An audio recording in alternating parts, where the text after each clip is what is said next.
The material for my talk on Jesus' death and resurrection. The following are some of the citations I employed in my talk on the Lord's death and resurrection with Christian apologist and evangelist Haytun Tash of DCCI Ministries. The material in 1 Corinthians 15 3-8 dated within 2 to 3 years of Jesus' resurrection. The majority of scholars, both conservative and liberal, believe that this specific tradition, which speaks of Jesus' post-mortem appearances to both disciples and hostile enemies such as James, was formulated within 2 to 3 years after Christ's physical, bodily resurrection. Although somewhat lengthy, the comments of noted New Testament evangelical scholar Gary R. Habermas on this issue are worth repeating, especially in regard to the meaning of the Greek word histoesai that Paul uses to explain the reason why he went up to meet Peter and James. Beyond Paul's own experience, this apostle presents plenty of additional evidence for the claim that Jesus had appeared to his early followers. Essentially all critical scholars today agree that in 1 Corinthians 15 3-8, Paul records an ancient oral tradition or traditions that summarizes the content of the Christian gospel. Jesus the Christ died for human sin, was buried and raised from the dead, afterwards appearing to both individuals as well as groups of witnesses. While Paul penned the words, he is clear that this material was not his own but that he had passed on to his listeners years before, 1 Corinthians 15 1-2, what he had received from other, as the very heart of his message, 1 Corinthians 15 3. If he were writing today, he might have footnoted his source. Thus this testimony is actually years earlier than the book of 1 Corinthians. Reginald Fuller indicates the scholarly agreement here. It is almost universally agreed today that Paul is here citing tradition. So Paul provides a straightforward explanation that he delivered to his audience what he had first received from others, 1 Corinthians 15:3, which are the equivalent terms for passing rabbinic tradition to others, 1 Corinthians 11:23. Besides this clear declaration of his actions, there are many other indications that this is exactly what happened. The sentence structure, diction, verbal parallelism, the threefold sequence of and that, as well as the presence of several non-Pauline words, the proper names of Cephas, Luke 24:34, and James, and indications that there may have been an Aramaic original all point clearly to this tradition being pre-Pauline. Critical scholars agree that Paul received it from others. The most popular view among scholars is that Paul first received this very early material when he visited Jerusalem just 3 years after his conversion. He visited Peter and James, the brother of Jesus, Galatians 1:18-19, both of whom are listed as having seen the risen Jesus, 1 Corinthians 15:5-7. Stronger evidence to support this conclusion comes from Paul's use of the verb histoesai in Galatians 1:18, which is usually not very helpfully translated into English. The Greek term indicates that Paul visited Peter for the purpose of investigating a particular subject. The immediate context reveals the subject. Paul's topic for discussion was ascertaining the nature of the gospel message, Galatians 1:11-2:10. And Jesus' resurrection was the focus of the gospel message, 1 Corinthians 15:3-4, Galatians 1:11-16. Without it, faith is vain, 1 Corinthians 15:14-17. Critical scholars usually concede that this pre-Pauline tradition or traditions originated at an exceptionally early date. For Ulrich Wilkins, this content indubitably goes back to the oldest phase of all in the history of primitive Christianity. Walter Casper even thinks that this ancient text was possibly in use by the end of 30 AD. Perhaps surprisingly, skeptics frequently even agree. Skeptic Gerd Ludemann asserts that the elements in the traditions are to be dated to the first 2 years after the crucifixion of Jesus. Not later than 3 years. The formation of the appearance traditions mentioned in 1 Corinthians 15:3-8 falls into the time between 30 and 33 CE. Philosopher Thomas Sheehan thinks that this pre-Pauline formula probably goes back to at least 32 to 34 CE, that is, to within 2 to 4 years of the crucifixion. Michael Goulder holds that this resurrection report goes back at least to what Paul was taught when he was converted, a couple of years after the crucifixion. Other skeptics are often not shy about expressing their agreement. In fact, most of the critical scholars who date these events conclude that Paul received this material within just a few years after Jesus' death, in the early or mid-30s. We will see how the existence and circumstances at such an early date translate to additional eyewitness testimony besides Paul's. Paul was exceptionally careful to ascertain the content of the gospel message, which centered on the resurrection. To do so, he made a second trip to Jerusalem specifically for the purpose of checking out his gospel preaching, Galatians 2:1-10. Amazingly, he states his fear that perhaps he had been teaching the wrong message, Galatians 2:2. Some think that Acts 15:1-35 describes an amazing third trip to Jerusalem to do the same. Paul obviously desired to be absolutely positive of the gospel truth. Further, Paul was careful to ask his questions of the proper authorities, the chief apostles. In his initial trip, he met with Peter and James, the brother of Jesus, Galatians 1:18-20. On the second occasion, he met with these same two men, plus the apostle John, Galatians 2:9. Martin Hengel points out that evidently the tradition of 1 Corinthians 15:3 had been subjected to many tests by Paul. It is easy to overlook the significance of these meetings. The four men who met together on the latter occasion were certainly the chief apostles in the early church, and each one had been an eyewitness of Jesus' resurrection appearances, 1 Corinthians 15:5-7. Therefore, when Paul received their confirmation that his gospel was correct, Galatians 2:9, Acts 15:23-35, we have their assurance that Paul's message of Jesus' resurrection appearances agreed with their own experiences. Certainly, if they thought that Paul erred on the central fact of the gospel, this would have created grave problems, especially given the apostolic concern to ensure doctrinal truth in the early church. So Paul provides more than his own eyewitness testimony, as in above. During his trips to inquire of the three senior apostles in Jerusalem, Paul passed their examination regarding his gospel proclamation. Their blessings assume their own eyewitness testimony concerning Jesus' resurrection appearances, since they had also experienced the risen Jesus.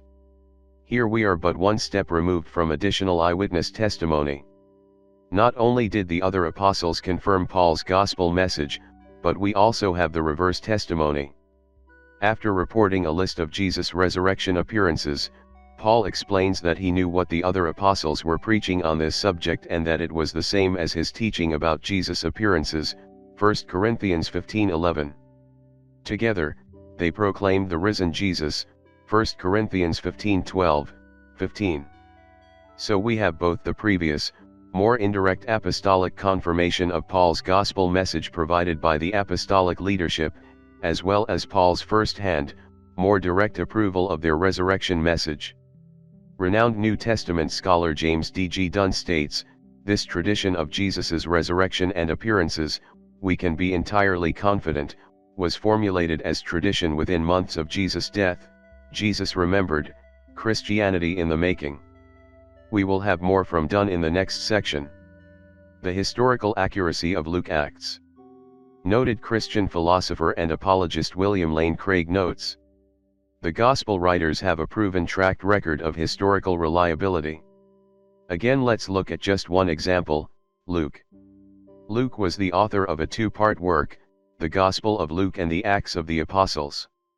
These are really one work and are separated in our Bibles only because the church grouped the Gospels together in the New Testament.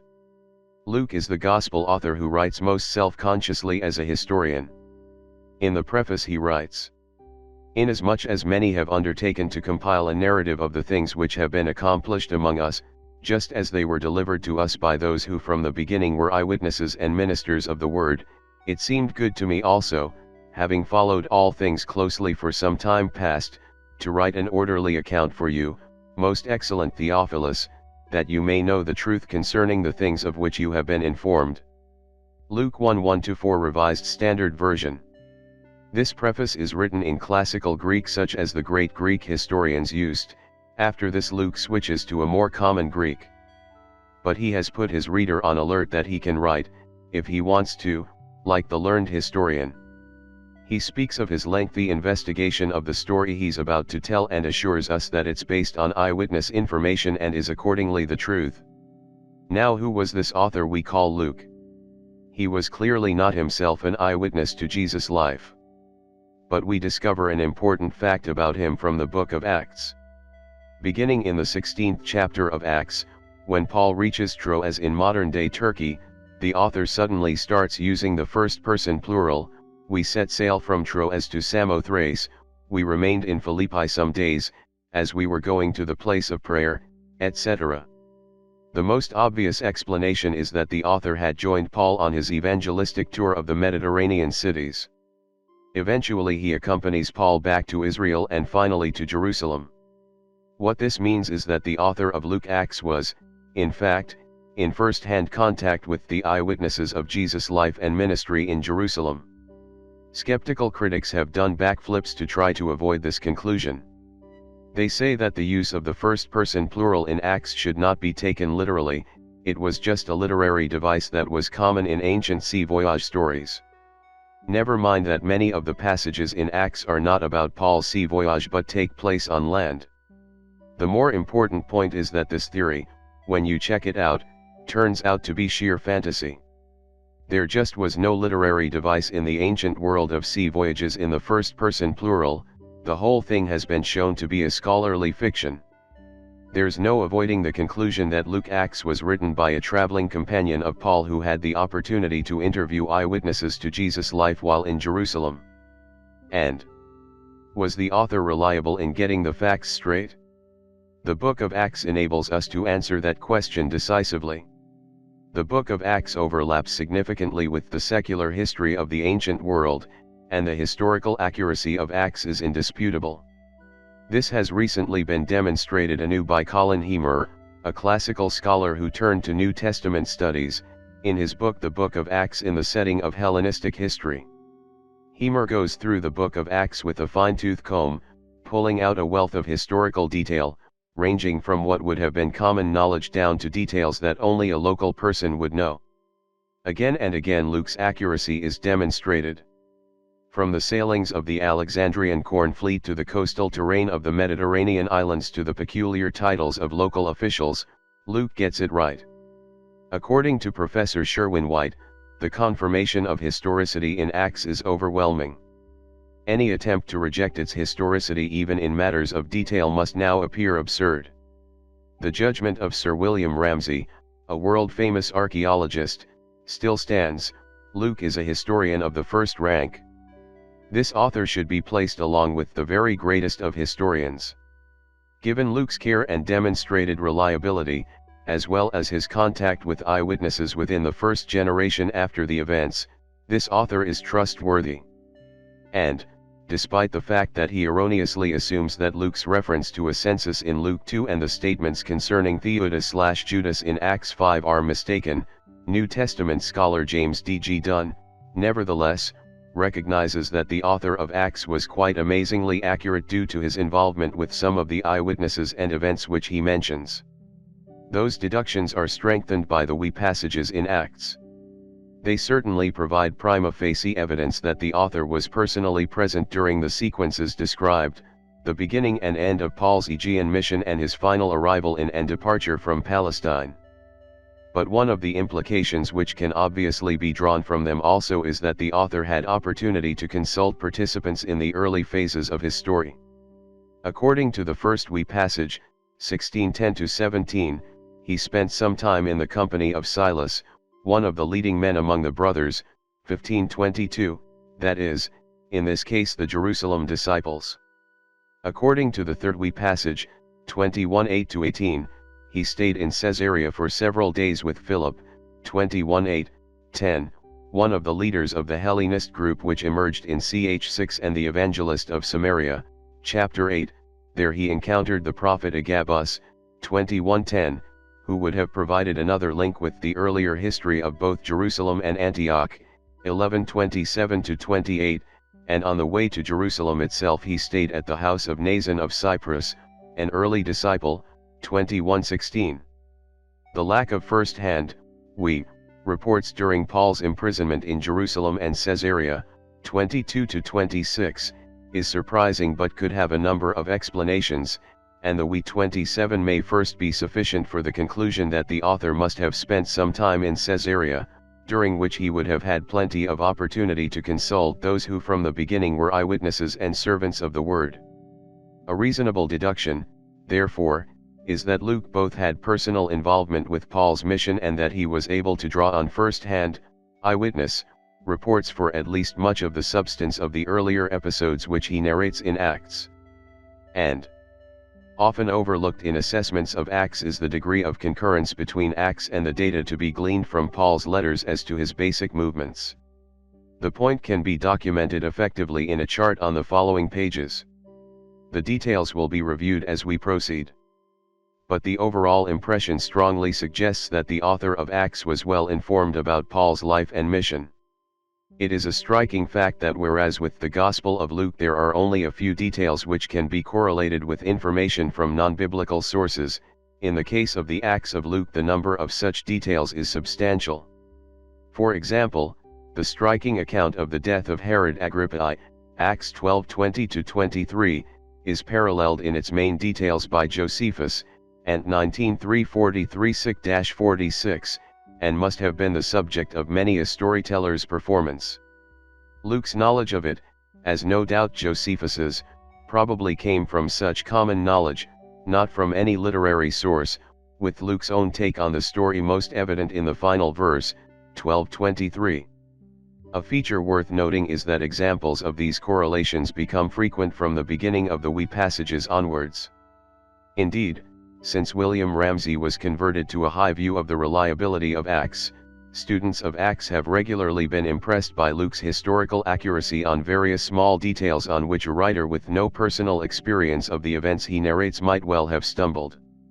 Luke knows that Herod Antipas was only titled Tetrarch of Galilee, Acts 13:1, whereas Agrippa I and II were both properly titled king, 12:1, 25:13, since both were granted the royal title by Gaius and Claudius.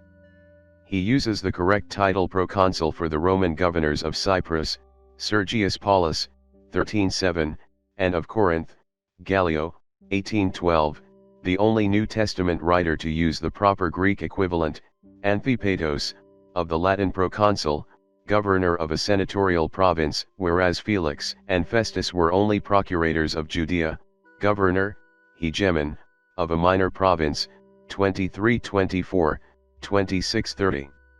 Philippi is correctly described as a colony, Colonia, 1612, and its chief magistrates praetors, strategoi, 1620.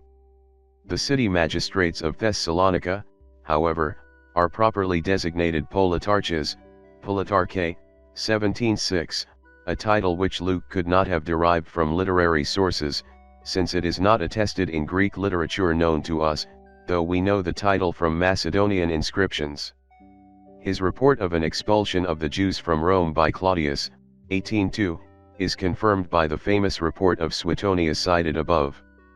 His knowledge of the several Ephesians officials named in Acts 19 is exact: proconsul, 1938, secretary of state/town clerk, Grammateus, 1935, and Asiarches, Asiarchoi, 1931, men of status within the civic administration, and he uses the correct term, agoreos, for a provincial assize in Ephesus, 1938.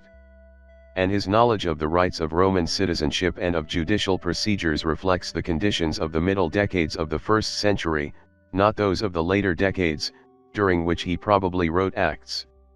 Also worth noting is the extent to which Josephus in particular confirms many of Luke's details which otherwise we might attribute to his storytelling imagination: the rebels, Judas of Galilee and Theudas, 5:36-37, even if Luke is confused as to their dates, and the Egyptian, 21:38, not only the dating of the procuratorships of Felix and Festus in Judea, 23:24, 24:27, and the identity of the high priest Ananias, 23:2, 24:1, as well as the names of Felix's wife, Drusilla, 24:24, and of Agrippa I's wife, Bernice, 25:13, but also his characterization of Felix, Festus, and Agrippa too. In an age when there were no almanacs providing ready information regarding titles and dates of officials and no easy access to official records by someone of Luke's likely rank and status, the slips already indicated are readily explicable. At the same time, the accuracy of such details and representations as have just been listed can hardly be better explained than by Luke's own involvement with those caught up in the events, or with the events themselves, or by his having access to eyewitness accounts of the events. The Quran and a hadith on Jesus' death. Fact 1. The verse, which seems to be denying Christ's crucifixion. And because of their saying, "We slew the Messiah, Jesus son of Mary, Allah's messenger, they slew him not nor crucified him, but it appeared so unto them, and lo, those who disagree concerning it are in doubt thereof, they have no knowledge thereof save pursuit of a conjecture, they slew him not for certain. But Allah took him up unto himself. Allah was ever mighty, wise." S 4 157 to 158 Pickthall. Is worded in virtually the same way as the following passage. "Yeah, Muslims, slew them not, but Allah slew them. And thou, Muhammad, threwest not when thou didst throw, but Allah threw, that he might test the believers by a fair test from him. Lo, Allah is hearer, knower." S 817 Pickthall. Which no Muslim would interpret to mean that not a single pagan was killed at the hands of Muhammad's companions at the Battle of Badr. This in turn supports my interpretation that Forket Salis 157 isn't denying that the Jews killed Jesus. Rather, the text is simply affirming that they wouldn't have been able to murder him if it were not Allah's will for Christ to die at their hands.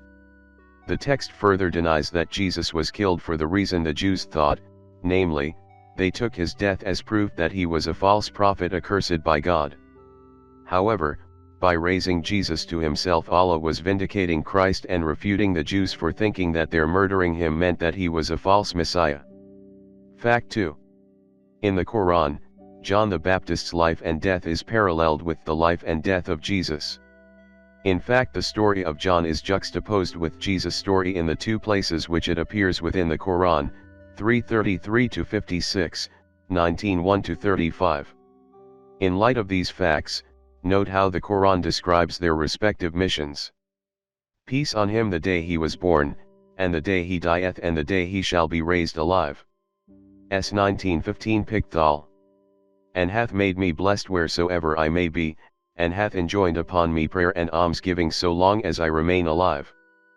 Peace on me the day I was born, and the day I die, and the day I shall be raised alive." S 19:31, 33 Pickthall.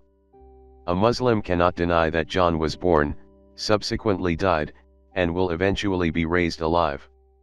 Therefore, the same must be true in the case with Jesus, with one notable exception: Christ was born, died and was then raised back to life before physically ascending into heaven. That Jesus must have died before being resurrected is confirmed by his supposed claim that Allah has commanded him to give alms as long as he remains alive. Now, unless a Muslim wants to argue that Jesus is still paying alms in heaven, then this is further proof that Christ must have died before ascending into the presence of God. Fact 3. The verb tawafa, from wafa, is used to describe Jesus' death. Remember when God said, "O Jesus, verily I will cause thee to die, inni mutawafika, and will take thee up to myself and deliver thee from those who believe not, and I will place those who follow thee above those who believe not, until the day of resurrection. Then, to me is your return, and wherein ye differ will I decide between you."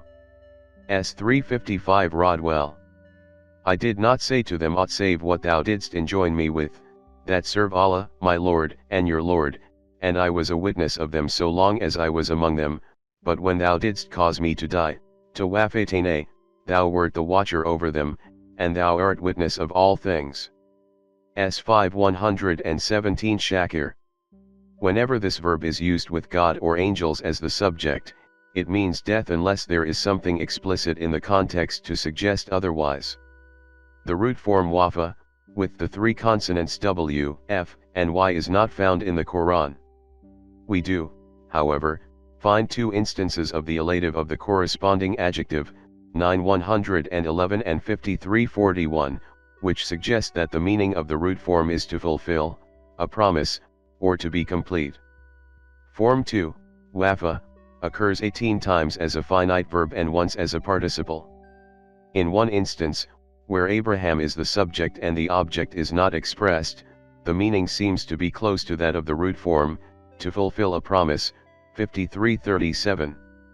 In every other instance the meaning is to pay/repay in full, and the context is the last judgment when God will recompense people for their actions in this life, active, 357, 173, 11:15, 111, 24:25, 39, 35:30, 46:19, passive, 272, 281, 325, 361,185, 860, 16,111, 39:10, 70, active participle, 11,109. Form 4, afa, also occurs 18 times as a finite verb and once as a participle. Frequently, it means to fulfill, a covenant, vow, promise, or obligation, with human subject, 240, 3:76, 5:1, 6:152, 13:20, 16:91, 17:34, 22:29, 48:10, 76:7, active participle 2:177. With God as subject 240. It can also mean to give full measure, with human subject, 6:152, 7:85, 11:85, 12:59,88, 17:35, 26:181. Form 5, istawafa, occurs only once where it has the meaning demand full payment, exact in full, 83:2. Form 6, tawafa, occurs 25 times as a finite verb and once as an active participle. With angels or angelic messengers as the subject it means receive or gather at death, 4:97, 6:61, 7:37, 8:50, 16:28, 32, 32:11, 47:27. One instance where death itself is the subject, 4:15. With God as the subject it seems to mean a. To receive in death or cause to die, 10:104, 16:70, 39:42. b. To receive in death or cause to die prematurely, Muhammad 10:46, 13:40, 40:77, the pious 3:193, 7:126, 12:101. c. To receive souls in sleep, which is likened to death, 6:60, 39:42. d. To receive Jesus, 5:117, participle 355. In the passive it is a euphemism for death, particularly a premature death, 2:234, 240, 22:5, 40:67. Fact 4. The Islamic scripture also employs the same language in referring to the death of the messengers before Muhammad. And Muhammad is but a messenger. Verily all messengers, al-Rusulu, have passed away before him. If then he dies or is slain, will you turn back on your heels? And he who turns back on his heels shall not harm Allah at all. And Allah will certainly reward the grateful. S3:144 Shir Ali. That it does for those living before the time of Christ. The Messiah, son of Mary, was only a messenger. All the messengers, al-Rusulu, have, like him, passed away before him. His mother was a highly truthful woman. They both used to eat food. See how we explain the arguments for their good, yet see how they are turned away from the truth. S5:75 Amatul Rahman Omar. Since no Muslim would deny that this text affirms that all the apostles died before Jesus' ministry, then consistency demands that they interpret the passage, which mentions the death of the messengers before Muhammad, in the same manner. But to do so is to admit that Christ must have also died before being raised back to physical life and his subsequent ascension into God's own presence. Fact 5. The following hadith. Narrated Ibn Masud. As if I saw the Prophet talking about one of the prophets whose nation had beaten him and caused him to bleed, while he was cleaning the blood of his face and saying, O Allah, forgive my nation for they have no knowledge. Sahih al-Bukhari, Volume 4, Book 56, Number 683. 3290. It is related that Abdullah said, it is as if I could visualize the Prophet recounting about one of the prophets whose people had beaten him and made him bleed. While the blood was running down his face, he was saying, O Allah, forgive my people. They do not know. Aisha Bewley, The Sahih Collection of Al-Bukhari, Chapter 64. Book of the Prophets. 4331. It was narrated that Ibn Masud said, a man among the Ansar said something objectionable about the Prophet and I could not refrain from telling the Prophet about it. I wish that I could have sacrificed all my family and my wealth, rather than have uttered it. He said, they annoyed Musa with more than this and he was patient. Then he told us that a prophet was rejected by his people and they wounded him in the head when he brought the message of Allah to them. And he was wiping the blood from his forehead, and saying, O Allah, forgive my people for they do not know. 4366. It was narrated that Abdullah bin Masud said, when the Messenger of Allah shared out the flocks of Hunan at Al-Jirana, they crowded around him and the Messenger of Allah said, Allah sent one of his slaves to his people and they struck him and wounded him in the head. And he started wiping the blood from his forehead and saying, Lord, forgive my people, they do not know. Abdullah said, it is as if I can see the Messenger of Allah showing how that man wiped the blood from his forehead and said, Lord, forgive my people, for they do not know. Resembles the words of the Lord Jesus from the cross. There were also two others, criminals, led with him to be put to death. And when they had come to the place called Calvary, there they crucified him, and the criminals, one on the right and the other on the left. Then Jesus said, Father, forgive them, for they do not know what they do. Luke 23:32-34 New King James Version. In this next narration, narrated Ibn Abbas.